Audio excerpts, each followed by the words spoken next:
चला तर मग माझ्या मिनी व्लॉगमध्ये तुमचं स्वागत आहे। आज संडे आहे। संडे म्हटलं की आपली निवांत कामं, सर्वांना घरी सुट्टी असतात।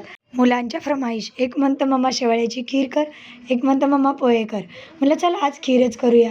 माझी खीर तयार झालेली आहे आणि या खायला चला। आपण बायका घरी असलो की काही ना काहीतरी काम शोधूनच काढतो। मी गावावरून सासूबाईंनी शेंगा दिलेल्या त्या सोलल्या, गव्हाचं दळण केलं। हे बघा शेंगदाणे काढलेले आहेत आणि आता सर्व शेंगदाणे भाजून ठेवायचे आहे। मला तर माहिती आहे मुंबईला गरमी किती, गरमीमुळे शेंगदाण्यात लगेच आळ्या होतात, म्हणून मी कायम शेंगदाणे काढले की भाजून ठेवत असते। आणि आज संडे, आता श्रावण महिना चालू आहे। भाजी काय करायचं हे मोठं टेन्शन। मग या पावट्याच्या शेंगा आणलेल्या, त्या काढल्या, त्या तर निघाल्या एवढ्याशा, पाव किलोमध्ये एवढेच पावटे निघाले। त्यामध्ये एक वांगा, टमॅटो असं सर्व मिक्स केलं। चला आता एकच अशी पातळ रस्सा भाजी बनवावी। आणि हे बघा छान असं राई, जिरा आणि कढीपत्ता याच्यावरती मी तडका दिलेला आहे।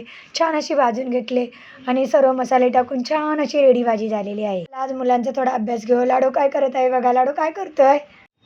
मम्मा मी ड्रॉइंग करतो। बघा माझ्या लाडूला ड्रॉइंग करायला खूप आवडतं। यांच्याही एक्झाम चालू आहे त्यामुळे विहंगी अभ्यास करत आहे। हे बघा लाडूचं इथे काय चाललेलं आहे। लाडू काय खातोय? ड्रॅगन फ्रूट खाते मम्मा, छान आहे।